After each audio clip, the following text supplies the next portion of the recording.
Hello friends, welcome back to our own channel Ved. तो friends, इस video के अंदर हम देखने वाले कि येस बैंक से जुड़ी एक न्यूज़ आ रही है। तो इस न्यूज़ के चलते बहुत सारे लोग येस बैंक को बाय कर रहे हैं। जैसे कि यहाँ पे देख सकते हैं येस बैंक एंड रशिया। यहाँ पे जो रशिया ने येस बैंक के अंदर अकाउंट ओपन किए, उनकी जो पीसीबी जो यहाँ पे जो सोशल कमर्शियल बैंक है ने, उन्होंने रुपए और रूबल को ट्रेड करने के लिए वहाँ अकाउंट ओपन किए। अब जब भी ये रशिया और इंडिया यहाँ पे हमारा अगर कोई भी यहाँ पे ट्रांजैक्शन होगा तो वो यूएस डॉलर में होता था, तो वो इसके बदले अब वहाँ पे रूबल और रुपयों में यहाँ पे उनका व्यवहार हो सकता है। इसके लिए उन्होंने यहाँ पे देख सकते हैं Russia PSB open account with yes bank. उन्होंने यस बैंक के अंदर अकाउंट ओपन किया है रुपए और रूबल के ट्रेड के सुविधा की योजना बनाने के लिए, जो जो आसान हो जाए। तो इसके चलते स्टॉक में वहाँ पे न्यूज़ के चलते स्टॉक में हमें बहुत सारे लोगों को क्या लगता है, जैसे कुछ न्यूज़ आती है तो उस न्यूज़ अगर अच्छी न्यूज़ हो तो वो स्टॉक बढ़ेगा ही, ऐसे ऐसे ऊपर ही जाएगा। या न्यूज़ अगर गलत हो तो स्टॉक धीरे धीरे नीचे ही आएगा या तुरंत ही नीचे आएगा। एक बात समझ लो, हमेशा चार्ट के ऊपर स्टॉक कहाँ पे खड़ा है उसके ऊपर डिपेंड करता है कि स्टॉक का अगला मोमेंटम क्या होगा। कभी कभी क्या होता जाता है, न्यूज से पहले स्टॉक में हमें अच्छी खासी तेजी हो चुकी होती है और जैसे ही न्यूज आती है स्टॉक गिरना शुरू होता है। और बहुत सारे रिटेल ट्रेडर क्या करते हैं, जैसे ही न्यूज आती है तुरंत स्टॉक को बाय कर लेते हैं, कुछ एनालिसिस नहीं देखते और तुरंत स्टॉक को बाय कर ले कि भाई आज तो अच्छी न्यूज आई है। स्टॉक उस दिन गैप अप भी ओपन हो जाता है, लेकिन ओपन होते ही स्टॉक में हमें गिरावट देखने को मिल जाती है। तो सिर्फ न्यूज के बेसिस पे स्टॉक को नहीं पिक करना है, या न्यूज़ के बेसिस पे स्टॉक के पीछे नहीं पड़ना है। बस येस बैंक उसी का एक एग्जांपल है। अगर हम येस बैंक का चार्ट देखते हैं, स्टॉक अभी प्रेजेंटली 16.50 के आसपास अभी ट्रेड कर रहा है। अगर हाँ यहाँ पे जैसे न्यूज आई स्टॉक में गिरावट देखने को मिली, क्योंकि स्टॉक अपने स्टॉप के आसपास यहाँ पे खड़ा था। जब स्टॉक यहाँ पे था, मैं आपको अगर यहाँ पे जब स्टॉक इस लेवल के आसपास था, जब ये डोजी कैंडल बनी थी, तभी मैंने एक वीडियो पोस्ट किया था कि यहाँ पे स्टॉक का सपोर्ट है।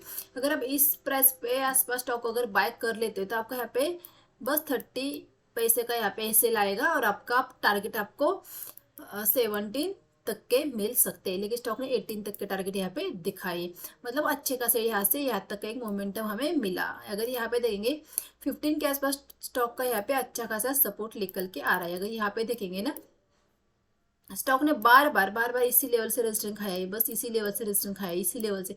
जो पहले यहाँ पे रेजिस्टेंस का काम कर रहा था वो अब सपोर्ट का काम कर रहा था। तब ये जब ये कैंडल बनी थी तो एक रिवर्सल का भी साइन होता है। जब इस तरह से कोई कैंडल बनती है तो एक कैंडल एक रिवर्सल का भी साइन देती है। जैसे यहाँ पे देखते ए कैंडल यहाँ पे ट्रेंड रिवर्स कर लेती है, डोजी टाइप, एक लॉन्ग लेग डोजी टाइप की कैंडल यहाँ पे बनी थी।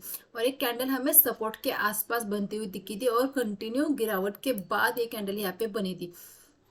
तो हमारा एक तो गिरावट यहाँ पे हो चुकी थी, सपोर्ट के आसपास यहाँ पे एक कैंडल बनी तो यहाँ पे रिवर्सल के चांसेस थे और हमारा ये सेल बहुत ही छोटा आ रहा था। तो मैंने इस स्टॉक को आपको रिकमेंड वही उसी टाइम पे किया था कि आप इस स्टॉक को बाय कर सकते हैं। आपका बहुत छोटा ही सेल आएगा, उसके मुकाबले आपके टारगेट वहाँ पे बड़े होंगे।